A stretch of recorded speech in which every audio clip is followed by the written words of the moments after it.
Ok, comenzamos la reunión con la pregunta,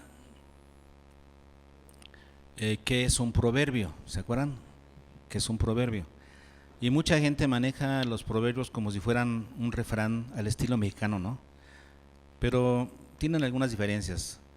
El refrán, como ya vimos, es un dicho breve, ingenioso, que expresa una observación válida y simple acerca de la experiencia humana. Ese es un refrán. Y tiene que ver con un refrán, un dicho popular, algo que se maneja popularmente en la sociedad. ¿Cuál es la diferencia de un refrán con un proverbio que decíamos que viene de la palabra hebrea mashal? Un proverbio para los judíos no era solamente un dicho popular, no, porque podría no ser popular, ¿no? Hay muchos dichos populares que a lo mejor no son buenos, hay algunos que sí, pero no porque sea popular significa que es correcto, que es bueno. Hay algunos dichos, diríamos, ¿no? Proverbios en la Biblia que no son muy populares, más bien son confrontadores, son difíciles de digerir. No tiene que ser popular para que sea un proverbio. Normalmente los dichos o los refranes sí tienen que ver con un asunto popular, pero el proverbio se refiere a una especie de refrán o dicho, pero de los sabios, por una persona sabia, que interpreta las enseñanzas éticas de Israel, enseñanzas que son sacadas de la ley de Jehová, que son interpretadas y actúan como un consejo para la gente temerosa de Dios, en este caso para el pueblo de Israel, para los israelitas. O sea, interpreta las enseñanzas éticas de la fe en Israel, o sea, el estilo de vida que se esperaba de un pueblo que se suponía era temeroso de Dios, un pueblo que aplicaba la ley de Jehová. La palabra sabiduría, como todos conocemos, la podemos definir como conocer o saber diferenciar perfectamente entre lo bueno y lo malo, pero la situación aquí es en base a qué parámetro. Hay personas sabias, humanamente sabias en la sociedad, que tratan de dar consejos buenos, ¿no?, basados en un parámetro humano, y se refiere a una sabiduría humana. Pero los proverbios se refieren a la sabiduría de Dios, se refiere a la interpretación o la definición de lo bueno y lo malo según la ley de Dios, según la palabra de Dios. Y esa es entonces, ahí es donde radica la mayor diferencia entre un refrán común y los proverbios. Entonces, la sabiduría, decíamos, se define como rectitud de vida conforme a una moral establecida por Dios. ¿Qué es moral? La moral se refiere a acciones basadas en un concepto del bien y del mal determinado. Hay personas que pueden sentirse moralmente bien de acuerdo al concepto del mundo, ¿no? Por ejemplo, hoy en día, estaba viendo una persona que su hija o su hijo recibió un daño, un ataque, y la persona pedía justicia para su hijo o hija y decía, porque no es justo que si fue al antro en la madrugada a divertirse sanamente con sus amigos, pues le haya pasado esto. Ese es el concepto de moral del mundo. Se fue al antro a las 2 de la mañana a divertirse sanamente con los amigos. Ese es el concepto de moral correcta en el mundo. Ese no es el concepto cristiano. Por eso hay una gran diferencia, ¿no? Entonces la moral sí tiene que ver con un estilo de vida o acciones basadas en un concepto determinado del bien y del mal. Pero en nuestro caso como cristianos, ese concepto del bien y del mal, esa moralidad, nosotros la sacamos de la palabra de Dios. Así son los proverbios. Son consejos basados en la palabra de Dios. ¿Hasta aquí vamos bien?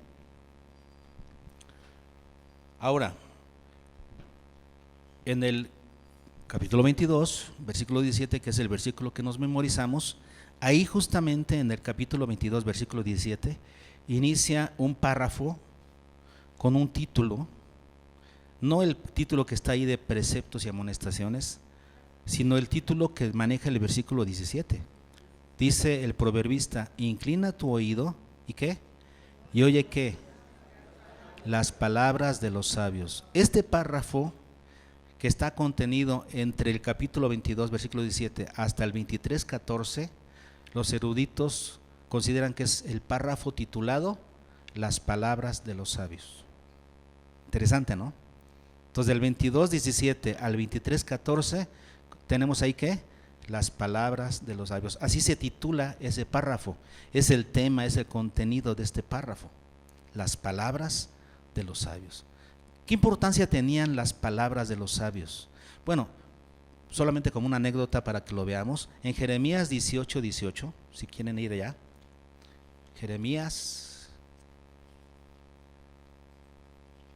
18, 18. Ahí se refiere a 3 tipos de maestros que tenían, 3 tipos de maestros que tenía el pueblo de Israel. Jeremías 18, 18 dice: y dijeron, venid y maquinemos contra Jeremías. ¿Por qué? Fíjense bien lo que dice ahí. Porque la ley no faltará, ¿a quién? Al sacerdote. Ni el consejo, ¿a quién? Al sabio. Ni la palabra, ¿a quién? Entonces aquí tenemos 3 personajes que eran importantes maestros para Israel. Tenemos al sacerdote que era maestro ¿de qué? De la ley. Tenemos al profeta que era maestro ¿de qué? De la palabra de Dios. Y tenemos al sabio que era maestro ¿de qué? ¿Qué dice ahí? Del consejo. Maestro del consejo. Otra vez, el sacerdote maestro de la ley, el profeta maestro de la palabra de Dios y el sabio maestro del consejo. 3 personajes importantes para Israel. Es interesante porque el sacerdote como maestro de la ley cubría el aspecto didáctico de la enseñanza, el aspecto didáctico de la enseñanza. El profeta como maestro de la palabra cubría el aspecto exhortativo, el exhortativo de la enseñanza. El sabio, por ser maestro del buen consejo, cubría el aspecto práctico de la enseñanza. Daba consejos para la vida cotidiana, consejos prácticos. Ese es el valor, ¿no? de los proverbios, que son escritos ¿por quién? Por sabios. ¿Cómo comienza el versículo 17? Inclina tu oído y oye las palabras de los sabios. Esos son palabras dignas de ser escuchadas, porque son habladas, son dichas por gente sabia, versada en la ley de Jehová, que conocía perfectamente la ley de Jehová y que tenía la sabiduría para aplicar la ley a las situaciones cotidianas. ¿Qué valor tenía esto para el pueblo de Israel? Porque no se quedaba solamente en la teoría, así la ley no se quedaba solamente en algo teórico, sino que entendía el pueblo cómo es que podía tener ese valor práctico para aplicar los conceptos de la ley a la vida cotidiana. Este es el valor de los proverbios. ¿Ok? Muy bien. ¿Qué se nos pide que hagamos con respecto a estas palabras de los sabios? 3 cosas. Versículo 17. ¿Qué dice? Primero, inclina tu oído. ¿Qué tienes que hacer con esas palabras de los sabios? Primero, inclina tu oído. Esa situación que te han de entender. ¿A qué se refiere? ¿Que tengas qué? La atención. Antes que la atención, la intención. Que cuides tu intención. Dice, inclina tu oído. Entonces, cuando un sabio está comenzando a hablar, ¿qué debes hacer? Acercarte. Los que no les interesa el consejo del sabio, ¿qué hacen? Demuestran una actitud, ¿no?, de desdén. A mí no me importa. Se voltean o están pensando en otra cosa. Inclina tu oído nos habla de la intención, de la disposición que debe haber en el oyente. Primero, inclina tu oído, ten disposición de escuchar. Número 2, oye. Ahora sí, oye, que es una acción. No interrumpas, no des tu opinión, no hables, oye, porque somos muy buenos para opinar, ¿no? Viene el consejo del sabio y ¿qué haces? No, pero yo creo que, no, a mí me pasó que, según mi experiencia, no. ¿Qué tienes que hacer? ¿Qué es lo que cuál es la invitación de la palabra ante este consejo, ante estas palabras de los sabios? Oye, no interrumpas, oye. Y número 3, aplica tu corazón. ¿Qué está involucrado ahí? Tu voluntad, claro. El deseo de poner en práctica esas palabras de los sabios, ponerlas en práctica en tu vida. Tiene que ver con tu voluntad. Entonces, fíjense el proceso de aprender. ¿Cómo comienza ese proceso? Primero, inclina tu oído, o sea, ten la disposición, disponte a escuchar. Número 2, oye, no interrumpas. Y número 3, aplica tu corazón. Entonces, tu voluntad, ten el deseo de aplicar a tu vida esas palabras de los sabios. Eso es lo que se nos pide que hagamos. Seguimos adelante. ¿Y cuál es el resultado si es que le hacemos caso a estas palabras de los sabios? Si le hacemos caso en nuestra vida a esas palabras de los sabios, ¿qué puede suceder? Versículo 18, que también memorizamos. ¿Qué? ¿Cuál es la razón? Dice, porque es cosa. El salmista dice que es más dulce que la miel, ¿no? Que la que destila del panal, no del pañal, del panal. La miel, más dulce, es deliciosa. Cuando tú aplicas la palabra de Dios a tu vida y adquieres ese hábito de aplicar la palabra, te das cuenta que es algo delicioso, es algo delicioso, es algo que tiene que ver con un estilo de vida que se disfruta y que se vuelve deseable. Un estilo de vida que quieres seguir adelante con él porque estás probando la voluntad de Dios. Por eso dice en Romanos 12, ¿no? Dice 12, 1 y 2, ¿qué dice? Romanos 12 es el que dice que transformaos con la renovación de vuestro entendimiento para que comprobéis cuál sea la buena voluntad de Dios, agradable y perfecta. Solamente cuando obedeces la ley de Dios, compruebas en tu vida que es buena, que es agradable, que es perfecta. Es algo, compruebas que es algo deseable a ti y para los que te conocen, los que te vean de cerca, los que vivan contigo, van a ver que la ley de Dios es agradable, que esa palabra de los sabios es agradable. Ahora, es cosa agradable, pero tiene unas condiciones. Sí, solamente es cosa agradable, sí. Primero, número 1, si la guardares dentro de ti. ¿Qué estamos haciendo cada semana? Guardando la palabra dentro de nosotros. La estamos memorizando. Guárdala primero. Lo primero que tienes que hacer es memorizarla. Qué bueno que llegan temprano y no muestran desdén, ¿verdad? A la memorización. Es un punto importantísimo. Es un beneficio para ustedes. Están memorizando la palabra. Le están haciendo parte de su mente, de su intelecto y de sus emociones. Es lo primero, si la guardares dentro de ti. Luego dice, si juntamente con memorizarla, ¿qué más? Se afirmaren esas palabras de los sabios, se afirmaren sobre tus labios. ¿Qué significa eso? Que se vuelven tan parte de ti y de tu vida que ahora las dices, ya forman parte de tu vida. Ya involucró no solamente el intelecto y las emociones, sino también ahora tu voluntad, porque son tan parte de ti que ahora están en tus labios. Se afirman en tus labios las palabras de los sabios. Entonces, si la guardan dentro de ti y se afirman en tus labios, entonces será una cosa deliciosa. Las palabras de los sabios serán en ti una cosa deliciosa. ¿Estamos bien?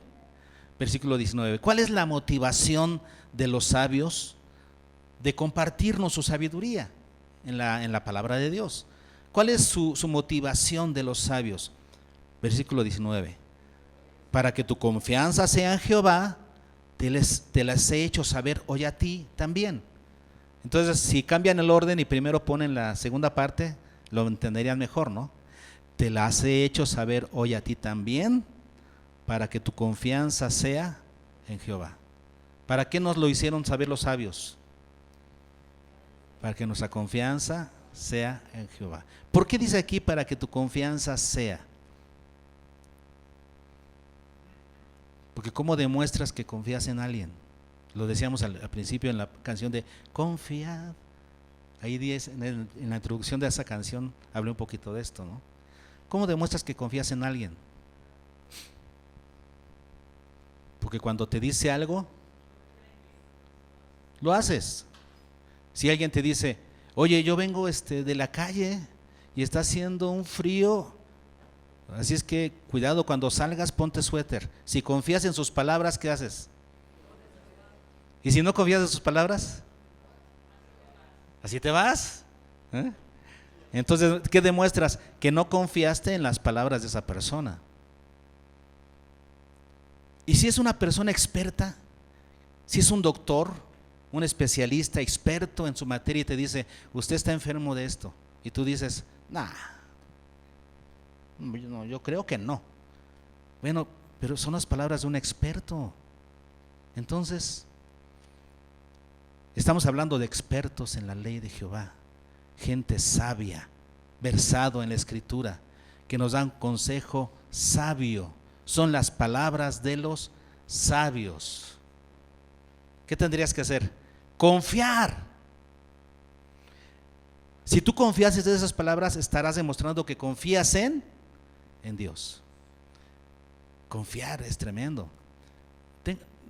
Siempre que pienso en esta palabra confiar y la importancia de demostrar que confías en las palabras de alguien, me acuerdo de esta ilustración, de esta historia, mejor dicho. Cuando Absalón se rebela contra David, ¿se acuerdan de Absalón, el hijo de David? Y entonces Absalón viene y toma la capital y David tuvo que salir huyendo. Y entonces se quedó ahí un consejero de David que se le volteó, Ahitofel, y estaba otro que era Usaí. Usaí se quería ir con David, pero David le dice, no, regrésate y tú pon ahí, ¿no?, de tu cosecha para estorbar al consejo de Ahitofel, porque Ahitofel es una persona muy sabia que va a aconsejar bien a Absalón. Y así fue. Usaí se regresó. Entonces cuando Absalón dijo, ¿qué hacemos?, Ahitofel le dio un buen consejo. Le dijo, vamos ahorita a alcanzarlo, va debilitado, va triste, con su familia, con sus niños, va lento. Ahorita vamos, lo alcanzamos y lo matamos. Dame un ejército y yo voy y ahorita lo exterminamos. Qué buen consejo. Así era. Y entonces Usaí, el amigo de David, que le dice, no, él es hombre de guerra. ¿Tú crees que va a estar así descuidado? No, mira, él es hombre de guerra y va a estar perseguido. Mejor mañana, ¿verdad?, juntamos el ejército, y le hizo retardar la situación. Recuerden entonces que lo que hizo Ahitofel cuando Absalón dijo, vamos a seguir el consejo de Usaí. ¿Qué hizo Ahitofel? Dice la Escritura que preparó su casa, o sea, dejó todos sus asuntos pendientes en orden y se ahorcó. Porque Absalón no escuchó su consejo, no confió en su consejo. Qué importante. Confiar. ¿Cómo demuestras que confías en el consejo de alguien? Haciendo las cosas que te aconseja que hagas. Dice aquí, para que tu confianza sea en Jehová. Si tú obedeces las palabras de los sabios, ¿qué sucede? estarás demostrando que verdaderamente confías en Jehová. Si tú escuchas las palabras de los sabios, las estudias y no las haces, ¿qué estás demostrando? Que no confías en las palabras de Jehová. Qué interesante es esto, para que tu confianza sea en Jehová.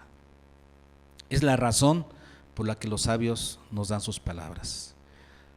Por último, ¿qué propósito final existe para este proceso? Este proceso de que las palabras de los sabios, de que los sabios nos digan sus palabras, nosotros las escuchemos, las hagamos. ¿Cuál es el propósito final de este proceso? Versículos 20 y 21. Dice, ¿no te he escrito 3 veces? Esto de aquí nos habla 3 veces. Los sabios nos dicen, ya te lo dije 3 veces, no 1, 2, 3, y te lo voy a seguir diciendo más veces. ¿De qué te habla esto? Insistencia, seguridad, perseverancia, afirmación. Dentro de la enseñanza es muy importante la repetición. Repites conceptos ¿para qué? Para afirmarlos en la mente y corazón de tus alumnos. Tienes que repetirlo, es una situación didáctica. Y dice aquí los sabios, ya te lo he dicho 3 veces. Te lo ha afirmado en tu corazón. ¿Sí? Ok, ¿y qué es lo que ha afirmado? Dice, ¿no te he escrito 3 veces en consejos y en ciencia? Consejos y ciencia. ¿A qué se refiere aquí los sabios con consejos? Se refiere a los proverbios, se refiere a la forma. Mire, te he hablado a través de esta forma, los proverbios. Te he hablado en consejos. ¿Y luego qué más? Y en ciencia. Nos habla del contenido de esos consejos. Lo que está diciendo los sabios es, mira, la forma con la que te he hablado es a través de proverbios, consejos.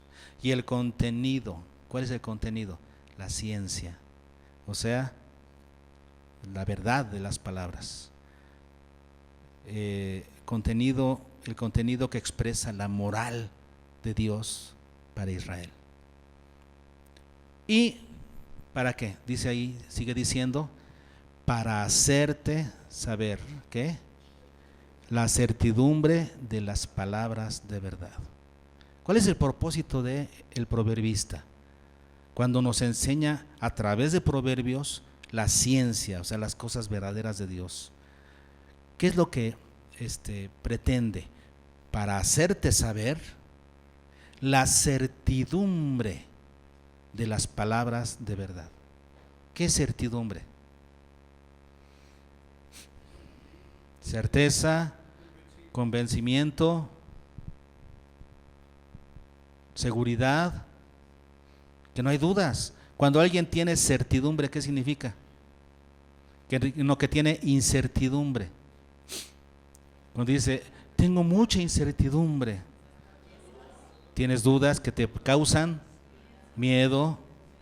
Esas dudas te causan ansiedad y miedo. La incertidumbre es mala. Pero las palabras de los sabios, ¿qué provocan en nosotros? Seguridad. La certidumbre de las palabras de verdad. Estas palabras de verdad producen en nosotros seguridad, certeza. No hay dudas de que así es la voluntad de Dios. Para hacerte saber la certidumbre de las palabras de Jehová, que estés seguro de que es una palabra buena y que es la palabra de Jehová. Y luego, ¿a fin de qué? A fin de que vuelvas a llevar palabras de verdad, estas palabras de verdad, ¿a quiénes? A los que te enviaron. Según los eruditos, esta frase, los que te enviaron, se podría traducir también como a todos los interesados. Para que tú regreses estas palabras de sabios, ¿a quiénes? A todos los que estén interesados en saberlas. Nos volvemos entonces de receptores de la sabiduría de los sabios, ahora a promotores de esa sabiduría. La compartimos con todo aquel que la quiera escuchar. Esta es la finalidad entonces de los proverbios, que una vez que tú probaste que son palabras deliciosas, que te hicieron bien a ti, ahora te vuelves un promotor de esas palabras, para que también le vaya bien a otras personas, a los otros creyentes, diríamos. Entonces, ¿qué aprendimos hoy acerca de los proverbios? Fíjense nada más, todo lo que aprendimos de los proverbios, que tiene que ver con dichos, sí, dichos fáciles, cortos, pero cuyo contenido es práctico, pero basados en la palabra de Dios, en la ley de Jehová. Los sabios entonces saben interpretar perfectamente de la ley de Jehová cómo aplicarla a la vida cotidiana. Son las palabras de los sabios. ¿Qué debemos hacer con estas palabras de los sabios? Inclinar nuestro oído, o sea, tener disposición, oír, no interrumpir, aplicar tu corazón, o sea, ponerlo en práctica. ¿Cuál es el resultado de hacerle caso a estas palabras de los sabios? Que se vuelve cosa deliciosa en nosotros. ¿Cuál es la motivación de los sabios al compartir esta sabiduría con nosotros? Que tengamos verdaderamente nuestra confianza puesta en Dios, porque la confianza se demuestra haciendo lo que el sabio nos dice. Y el propósito final de este proceso de enseñanza, ¿cuál es? Que una vez que ya recibiste esa palabra de verdad, cree en ti tanta certidumbre, que ahora la compartas, seas un promotor de esas palabras de verdad con otros. ¿Qué importancia tienen entonces los proverbios, no? Son muy importantes para nosotros. Por eso vamos a echar un análisis de los proverbios que están aquí, de los consejos que están aquí, hasta el 23:14. Pero rapidito, no nos vamos a tardar mucho. Rapidito vamos a hacer un repasito de algunos de los proverbios que están aquí. A ver si nos alcanza para muchos o pocos, ya veremos. El primero comienza en el versículo 22 y 23. Ahora, notemos que estas palabras de los sabios, fíjense bien para que los entiendan mejor, actúan para nosotros como advertencias. Estas palabras de los sabios que están aquí actúan como advertencias para que nosotros tengamos cuidado con ciertas cosas. Así los vamos a entender. Lo primero, estos versículos 22 a 23 nos enseñan que tengamos cuidado con la injusticia social. Cuidado con la injusticia social, con que te involucres en la injusticia para con tu prójimo. Dice el versículo 22 y 23, no robes al pobre. ¿Y por qué vas a robar al pobre? Porque es pobre. ¿Se dan cuenta de cómo está el análisis? ¿Por qué el rico roba al pobre? Porque él es rico y el otro es pobre. Luego sigue diciendo, ni quebrantes en la puerta al afligido. Al afligido. Entonces el que no está afligido aflige más al que ya está afligido. ¿De qué nos está hablando aquí el proverbista? Primero, de personas en desventaja en relación a otras, el pobre y el afligido. ¿Y quién lo aflige y quién le roba? ¿Quién le roba al pobre y quién quebranta al afligido? Pues el que se encuentra en una posición de privilegio. Ahí está hablando de la injusticia social. El pobre y el afligido nos habla de personas que están en desventaja en relación con otras, personas que se encuentran en una posición de vulnerabilidad. Por ejemplo, una persona afligida está vulnerable. Siente, por ejemplo, yo he relatado estas otras ocasiones, ¿no? Y perdónenme si lloro otra vez, ¿ok? Ustedes perdonarán, pero es un buen ejemplo. Me acuerdo cuando sufrió Abraham el accidente en el Berna, que se salió de la carretera, dio varias vueltas y quedó a mitad de un sembradío. ¿Se acuerdan? Los que se acuerdan de eso, se acordarán que no recibió ni un rasguño, el carro quedó muy mal, tardamos muchos meses en repararlo poco a poco, ¿ya? Pero bien, el carro dio vueltas y se quedó a la mitad de un sembradío. Y lo revisaron los paramédicos y dijeron, ni un rasguño. Me dijeron a mí los paramédicos, mire, cómprese un collarín porque mínimo mañana va a tener, ¿cómo le llaman ellos? Esguince, pero ¿qué le llaman? Tortícolis, ¿no? Mínimo mañana va a amanecer con dolor de cuello. No, nada. Al día siguiente fuimos a Remy y no tuvo nada. Y nosotros dijimos, Dios está con nosotros. Somos invencibles. nos sentimos invencibles. Y después pasan unos años y un accidente mínimo y se va a Abdías. ¿Y cómo te sientes? Totalmente vulnerable. De cualquier cosa te puedes morir, en cualquier momento. Y ahora te sientes como vulnerable. Y el que no lo entiende se burla de los vulnerables. Se burla porque estás enfermo, se burla porque rengueas, se burlan de ti. No entienden, porque el que está en una posición de privilegio no entiende al que está vulnerable. No lo entiendes. Pero aquí dice, cuidado con la injusticia social. Cuidado con el rico que le roba al pobre. Cuidado con el que se encuentra en una posición de privilegio, el sano, por ejemplo, que se burla del afligido. El que está liberado, el que ha sido liberado, que se burla del que está en aflicción.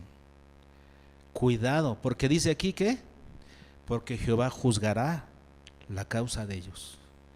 Y qué tremendo lo que sigue, despojará el alma de aquellos que los despojarán. O sea, ellos te pueden despojar de dinero, de cosas materiales, pero Jehová los despojará de su alma. Qué tremendo. ¿Cuál es el consejo? La advertencia: cuidado con la injusticia social. Debes tener misericordia.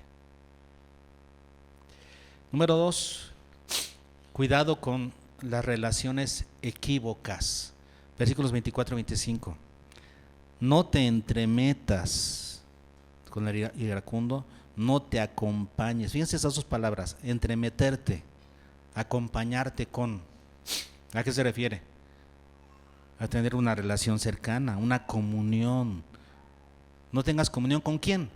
Aquí dice, con el iracundo, el hombre de enojos, dice, el hombre de enojos. ¿Qué significa esto? ¿Quién es el iracundo?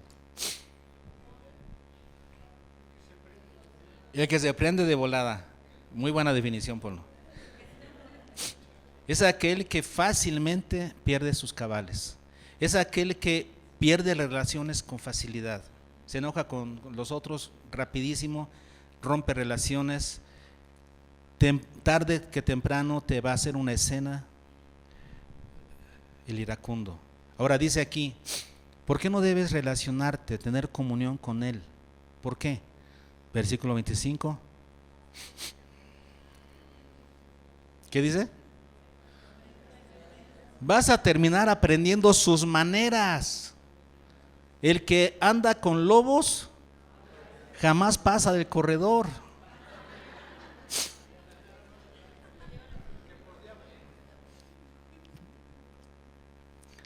Entonces vas a aprender sus maneras. ¿Y qué va a suceder? No sea que aprendas sus maneras y tomes lazo para tu alma. ¿Qué significa tomes lazo para tu alma? Estés atado a un comportamiento que no te corresponde, un comportamiento que no traías, pero un comportamiento que adquiriste por estar con ese tipo de personas. Es un comportamiento que adquiriste y ahora vas a estar atado, ¿verdad?, a ese tipo de comportamiento que aprendiste, ¿verdad?, y que no quieres tener. Es lo que dice aquí, tomes lazo para tu alma. Cuidado con las relaciones equívocas, cuidado con quién te relacionas. Busca a personas que valgan la pena para relacionarte, y más que nada para tener un compromiso, un matrimonio, más aún todavía. Pero comienza por tus amigos, cuida tus relaciones. Número 3, cuidado con los compromisos inadecuados. Versículo 26. No seas de aquellos que se comprometen. ¿A qué se refiere aquí el proverbista? Bueno, la explicación sigue. Ni de los que salen por fiadores de deudas. Ahí está. Se comprometen, salen fiadores de deudas. Y por supuesto que hay muchos proverbios que hablan sobre esto, muchos más. Por ejemplo, Proverbios 6, Proverbios 6, versículos 1 al 5, vean lo que dice sobre este mismo tema. Hijo mío, si salieres fiador por tu amigo, si has empeñado tu palabra a un extraño, notemos que se refiere aquí a un extraño. Eso quiere decir, puede ser que empeñes tu palabra, pero por alguien que realmente conozcas, que es totalmente confiable, no a un extraño. ¿Cómo le estás prestando dinero o dando tu palabra por un extraño? Ustedes dirán, ¿a poco pasa esto? Te has enlazado con las palabras de tu boca y has quedado preso en los dichos de tus labios. Haz esto ahora, hijo mío, y líbrate. Ya que has caído en la mano de tu prójimo, ve, humíllate y asegúrate de tu amigo. O sea, no te importa humillarte, záfate de esa situación. Ya. No des sueño a tus ojos ni a tus párpados adormecimiento. Escápate como gacela de la mano del cazador y como ave de la mano del que arma lazos. Escápate. Vean el consejo de la palabra, cómo está dicho. Capítulo 11, versículo 15, dice: con ansiedad será afligido el que sale fiador del extraño. ¿Con qué va a pagar? Dice aquí, con ansiedad. ¿Te gusta vivir con ansiedad? Pero así vas a estar, ansioso porque el otro no paga y ya se tardó y no paga. ¿Quieres esa ansiedad sobre tu vida? ¿No te basta con la normal que ya tienes con las responsabilidades cotidianas? ¿Quieres más? Este es el consejo de la palabra.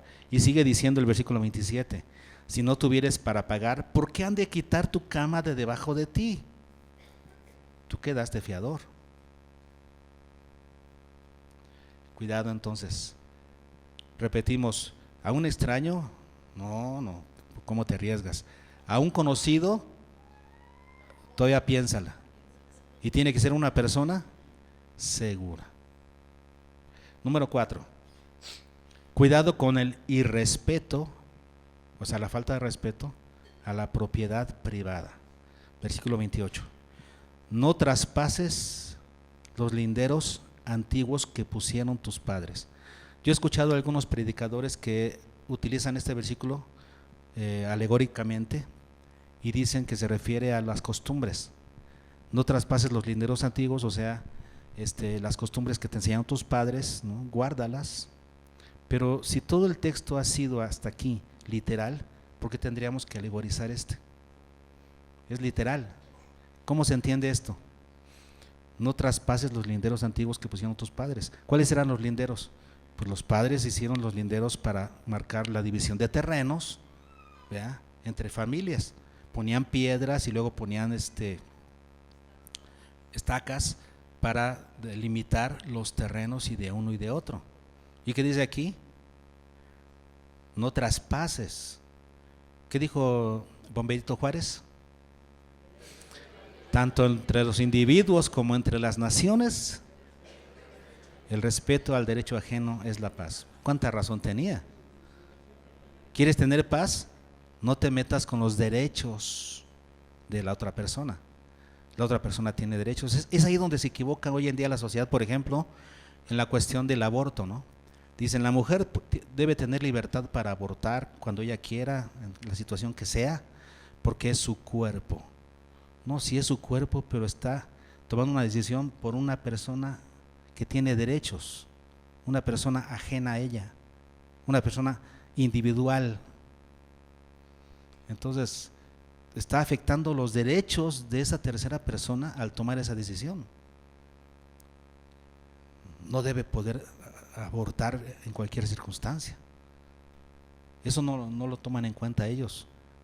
Cuidado con el irrespeto a la propiedad ajena, a los derechos ajenos. Tú tienes libertad para hacer con tu vida lo que quieras, pero ¿cuál es tu límite? Los derechos de las demás personas. Ese es tu límite. El límite de tu libertad lo ponen los derechos de las demás personas. Así es que cuidado con el irrespeto a la propiedad ajena. En el capítulo 23, versículos 10 y 11 dice, no traspases el lindero antiguo, ni entres en la heredad de los huérfanos. Más aún, porque el defensor de ellos es fuerte, el cual juzgará la causa de ellos contra ti. Ahí está. Número 5, cuidado con los regalos comprometedores. Capítulo 23, versículos 1 al 3 dice: cuando te sientes a comer con algún señor, cuando utilice este título, ¿a quién se referirá? ¿Algún señor? Pues se refiere que alguien de posición, alguien con nombre, con dinero, un señor. Entonces, cuando te sientes a comer con un señor, dice: considera bien lo que está delante de ti. Cuando te sientes a comer, considera bien lo que está delante de ti. ¿Por qué? Porque tú consideras lo que está por encimita.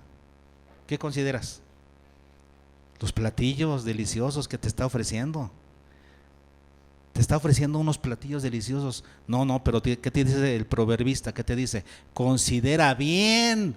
No te dejes llevar por las apariencias. Versículo 2. Pon un cuchillo en tu garganta si tienes gran apetito. No codicies tus manjares delicados. ¿Por qué?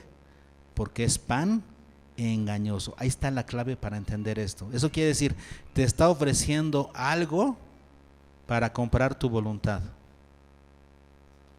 a cambio de.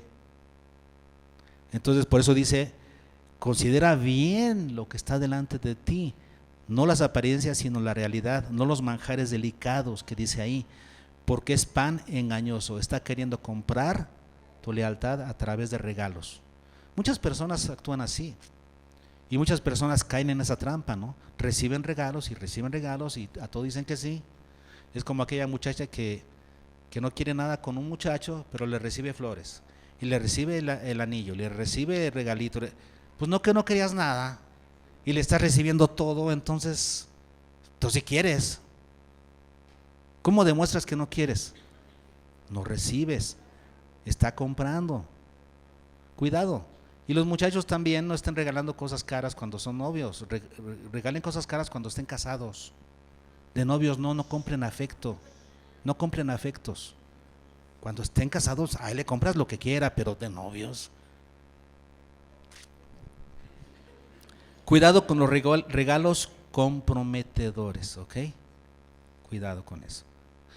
Número 6, cuidado con el amor a las riquezas. Versículos 4 y 5 dice: no te afanes por hacerte rico. Hacerte rico, no te afanes. O sea, tu tirada, lo que buscas, tu meta, tu principal preocupación, ¿cuál es? ¿Tener dinero, hacerte rico? Y yo miro que esta es como que la meta de muchas familias, inclusive cristianas, porque le dicen a tu hijo: oye, hijo, ponte en una carrera donde ganes bien.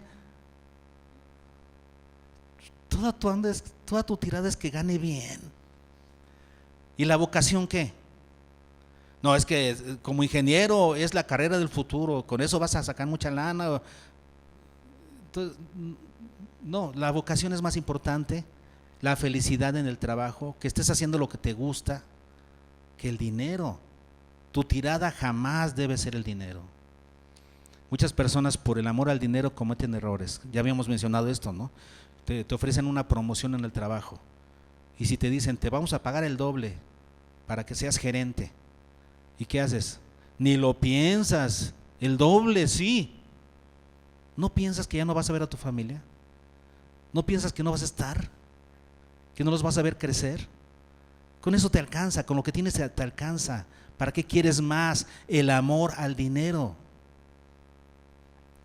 Y dice aquí, ¿qué va a pasar con ese dinero? ¿Cuál es la razón que te da aquí para que no lo hagas?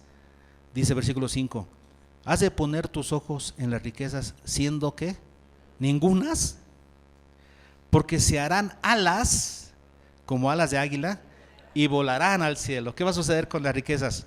Se van. En cualquier momento las riquezas se van. Tu enfoque no puede ser las riquezas. Ya es hora. Vamos a ver uno más solamente. ¿Cuál nos vamos? Miren, el versículo 13. No podemos dejar de tocar ¿no? El 13 y 14. Sí, del 23. No rehuses corregir al muchacho. No rehuses. Esta es una advertencia. Cuidado con rehusar corregir al muchacho. Cuidado con eso, no rehuses. No rehuses corregir al muchacho. Dice, porque si lo, ¿qué? Castigas. ¿Qué es la disciplina? Pues es una especie de castigo. Le debe doler. Si nada más le dices, tome. Y eso, no, tiene que doler. Y de acuerdo a la edad del muchacho, de acuerdo a su edad, se le da la reprensión. Pero le debe doler, porque de otra forma no va a entender que estuvo mal. Dice, si lo castigas con vara, ¿vara qué es?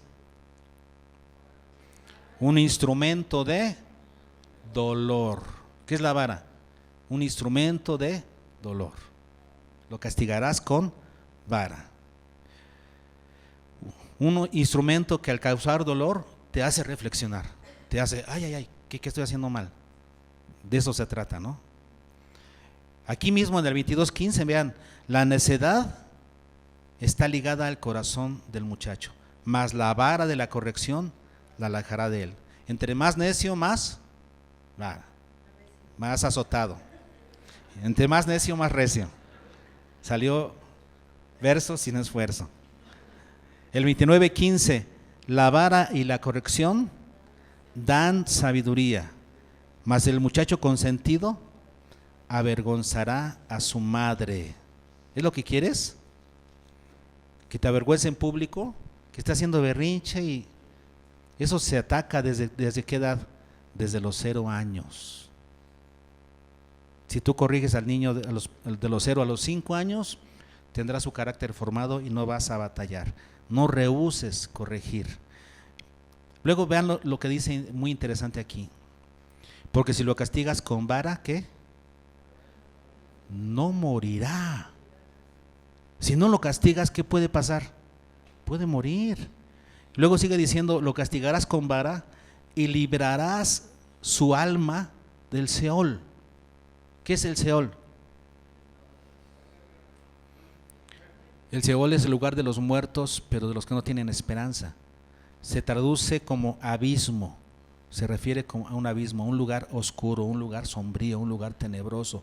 Liberarás su alma de ese lugar sombrío y tenebroso. ¿Cómo? Con la vara, con la corrección. No rehuses corregir a tu muchacho. Ok, podemos pasarnos aquí horísimas, ¿verdad? Analizando todos los proverbios. De eso se trata. Ustedes lean proverbios, estudienlos y van a encontrar consejos. ¿Los consejos de quién? Los consejos de los sabios. Gente que conoce la ley de Jehová y que sabe aplicar para la vida cotidiana.